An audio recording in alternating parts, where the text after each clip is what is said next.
What's up, everybody? It's your favorite show, Get a Bucket. I'm your host, Trey, and as usual, I hope you're all having a wonderful, wonderful day. If you wonder where you heard this before, that's because you've been listening Monday through Friday at 11 o'clock a.m. Eastern Standard Time. So, one, thank you all for listening. Also, spread the wealth. I'm trying to get the ratings up a little bit, but what are we going to be talking about? Of course, getting buckets per usual, but different topics. So, let's talk about it, right? Well, not different topics, a different topic, I should say. And this one kind of hurts. Hear me out, right? Because if y'all listened before, y'all know I'm a Kevin Durant fan. And I got some KD dilemma. Not the NBA, not the Rockets. No. I, personally, have some KD dilemma. Now, Kevin Durant is my favorite player to watch. He has been ever since Kobe Bryant retired. And it kind of hurts me to say. I think KD officially needs to be the second option on the team. Don't get me wrong. There's still a world where, he can still get it popping with these Rockets. But, it could be time for KD to move on as the second option. And I don't think on the Rockets he'll be viewed as the second option. It's too early for Şengün. It's too early for Amin Thompson. They're not better than him right now. Now, keep in mind, over KD's timeline, over his tenure, over his history, he's been viewed as the star, right? OKC, star, part of the big three with Russ and James Harden. The Warriors, he was a star. At worst, 1B because Steph Curry was there first. The Nets, he was the star, 1A because you had Kyrie and James Harden. You had the Suns, he was the star, 1A because, Devin Booker was there. CP3, DeAndre Ayton, cool. Rockets, he was the star. You got youth. Well, where should he go now? First and foremost, wherever he goes, including back to the Rockets, we got to cut this burner crap out. This is not the first time we've heard it. I don't even care if it actually happened. We got to somehow, some way dispel that notion, that rumor mill completely for the future. Because it's not okay. I need you to come out, fella, and flat out say, no, I didn't do this. And be truthful with it. If you did it, be honest about it too. But then you need to call out a spade. You need to call a spade a spade. Basically, you need to be open to your teammates about how you view them personally. You don't need to be going on social media and slandering folks. Like you're talking about Şengün. I still don't exactly know what Buddy said directly because I don't even care. I just know that it's tiring to hear that he's on a burner account talking about people. That is that notion has been here before, and I'm tired of hearing about it. And again, you are my favorite player to watch, and it pains me to say that. And that's part of the reason why I feel like you need to be the second option. Because again, my first option, it's called get a bucket. I expect my first option to be able to get a bucket, and you do that better than almost anybody that I've seen occur. Efficiency-wise, 50, 40, 90 club, hello. You know what I'm saying? But again, the burner things, that's a problem. Because that kind of speaks to your intangibles. Leadership, I question a little bit. Now, you can be a leader based on your play, because not everyone has to be vocal. Not everyone's going to be the Jordans or the Kobes. Look at Steph Curry. I don't think he's that same style leader. Draymond's more of that leader than Steph is, but people still view Steph because of his play. He also treats people decently, right? He's not described as moody. And I'm not talking about Moses Moody. I'm talking about he's not described as moody, emotional. But Kevin Durant is. And if you're going to be all that, well, then get your ass on someone else's team, bro. This is the first time where I've actually contemplated whether or not you should retire. This is the first time that I've legitimately contemplated it. And it's not because of your game, but it's because of the off-the-court antics.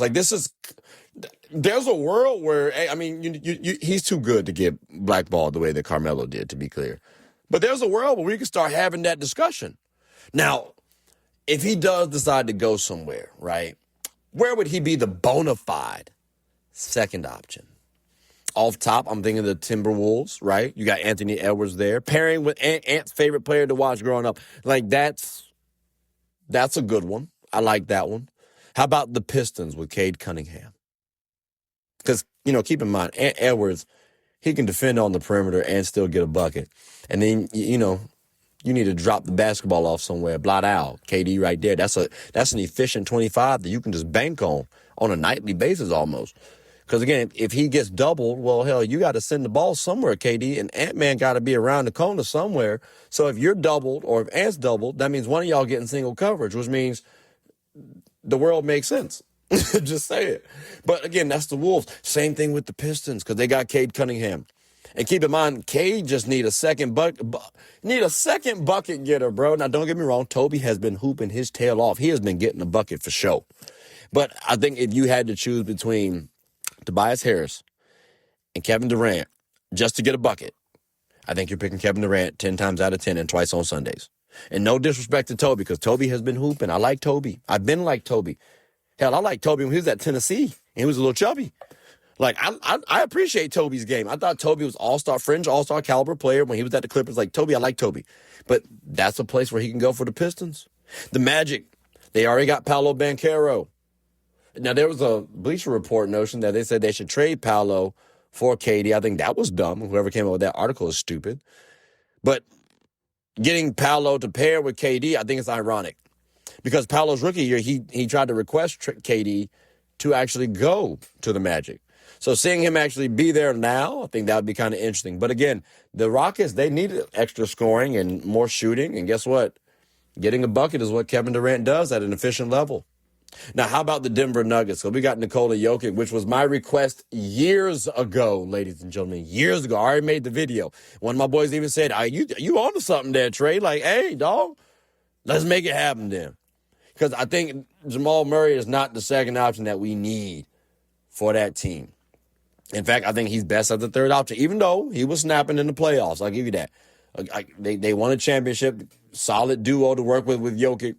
But I think when we've seen him go up against the Wolves now, they've had his number 2 years in a row in the playoffs. We got to talk about it, and that's going to be another discussion for another day. But getting KD on that squad could be a little interesting, especially if they can keep Aaron Gordon. Hey, yo, that's kind of nice.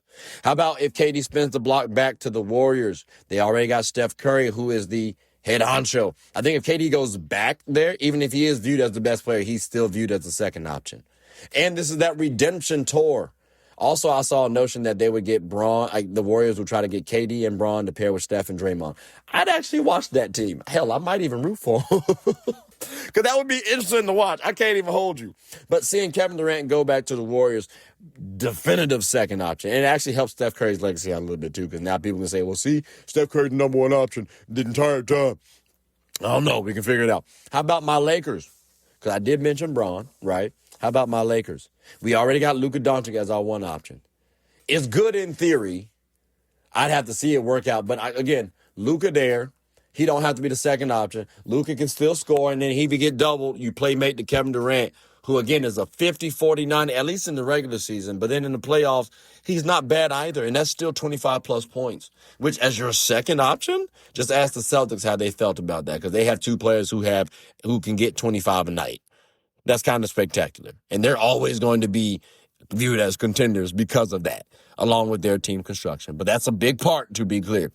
So, again, my Lakers could use Kevin Durant. I'm just saying. Throw our hats in the ring, fellas. Speaking of JB and JT, the Celtics, I don't know how in the world you do this financially, but they already got JT and JB. Now, there might be a conversation about JB potentially being gone, but, hell, you get Kevin Durant, everybody's staying planted. Again, I don't know how that happens financially, but everybody going to be planted. I promise you right now with JT and JB. Get rid of everybody else, but if I get Kevin Durant, cool. We good. We just need to figure out the numbers, make it work. Maybe I need to go to the luxury. I don't know what happens. I'm just saying. Let's figure it out. The Bucks. You still technically have Giannis, even though y'all said that y'all are hearing trade offers. But guess what? If you get KD, maybe Giannis wants to stay. Maybe. Who knows? Now, if that relationship is soiled completely, then, forget the Bucks. But the point is that Giannis would be the one option. Kevin Durant would be the second option. Who are you going to double now? Who are we going to double? That's all I'm saying. Like, if that trade happens, my very first thought will be, oh my, promise you. The Clippers, Kawhi Leonard's already there. Health is a factor. But if he's healthy, I think we got to have Kawhi as the one option. KD is the second option. Because, again, one is Kawhi's team. But two, again, he's the type of player that can also generate the double team. So who are you going to double, Kawhi or KD? Because that means somebody going to be butt naked open. And I would love to see that matchup too, because there's a world where you can just let KD cook, get a bucket, and then Kawhi can just, defend, get a couple buckets here and there, call it a day. But we've seen Kawhi snap before too. And both of them can be relatively efficient. Just saying. So that could look pretty smooth too. But health would be a big factor. But KD would still be viewed as a second option for me. Talent-wise, who's better? We can have that discussion. But second option for sure, I'm going KD. Now, the Spurs, we already know Victor Wembanyama's there. That would be disgusting. Having KD and Wemby, that's tough. That's disgusting work. I don't know how we get it done. Maybe some of the young guns got to make it work. But I would love to see that happen. I really, truly would. Both of them. I'm about to start playing 2K again. Because that just sounds like something that 2K would produce, bro. I'm telling you right now. How about if KD were to spin the block all the way back to his roots, his original days, and go back to, well, no, not to the Supersonics. Although they could be trying to come back, but I don't think he'd be viewed as the second option. But the Thunder, because they got SGA already. I don't think the Thunder would pull this trigger, to be clear. But I would love to see him on the Thunder with someone like an SGA. And imagine if they can keep Hartenstein in check. They already went this far without J-Dub. Maybe they look to part ways with J-Dub. I don't think so. But who knows what happens? Bring KD back, win a championship. Hey, bro, that's a nice little storyline, nice little narrative. SGA gets another MVP. He get a finals MVP, all that good stuff. KD gets a championship again. Like, I don't know what to tell you. But as a second option, I think that's what we need to do with Kevin Durant. Now, we also got some other teams that could be like fringe second option for Kevin Durant. We got the Hawks with Jalen Johnson, although KD's probably better. We got the Hornets with LaMelo Ball, but KD's probably better. The 76ers, we could talk about it because Embiid's not healthy. He has not been consistently. And Tyrese Maxey's not better than KD. But again, that's a conversation to be had. Donovan Mitchell on the Cavs, conversation to be had. Not quite, but I hear it though. It could be in the world. Maybe Don's just snapping because, hey, you got KD to worry about, so you can't really double team Don like that. The Bulls, definitively that's KD's team. I don't care what nobody say, argue with your mama. The Wizards, if Anthony Davis is snapping and healthy, okay, cool, I hear you. The Jazz, that'd be his team. The Pacers, maybe it's still Halliburton's team. And then KD's viewed as Amari Stoudemire, just not the dominant force, the scoring force I'm talking about. He'd be the best. He'd get a bucket better than anybody on that team, but it still might be viewed as Halliburton's team. The Knicks, that would be interesting. Jalen Brunson or him. I think JB might be viewed as the one option still. But you know what? He might be viewed as a second option. Hell, depending on how well Cat plays too, he could be third. But we'll wait to see about that. The Raptors. I think actually, believe it or not, I think Scotty Barnes could make a run for that one option, to be clear. But we'd have to wait and see what happens with that. Blazers, definitively his team. I don't think Denny's better than him. Denny would make some noise though, for sure. But I don't think that'd be. But it could be a conversation. How about the Mavs? No, I think that'd be KD's team. So again, them first 11 teams I listed: the Wolves, the Pistons, the Magic, the Nuggets, the Warriors, my Lakers, the Celtics, the Bucks, the Clippers, the Spurs, the Thunder. To be clear, the Bucks have to keep Giannis. But those teams would be second option for KD.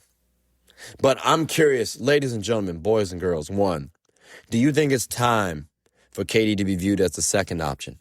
Because I didn't even mention the Rockets, because I already told y'all what needs to happen. So should it be time for him to move to the second option completely? Should he try to get one more run at it as the first option? Because to be fair, Fred VanVleet did get injured, so maybe if he spins the block back, they run it back one more time, maybe we'll see what happens. Or should one of these 11 teams look to make an acquisition with Kevin Durant? Do y'all think he's worth it? Do y'all think he's a good teammate to have on the team? Do y'all think he's too emotional? What's your thoughts about KD? I'm curious, and I want your honest opinion, because guess what? Y'all just got my honest opinion about my favorite player. And again, I've been a KD fan ever since his DC Assault days where he was playing with Ty Lawson back in high school AAU.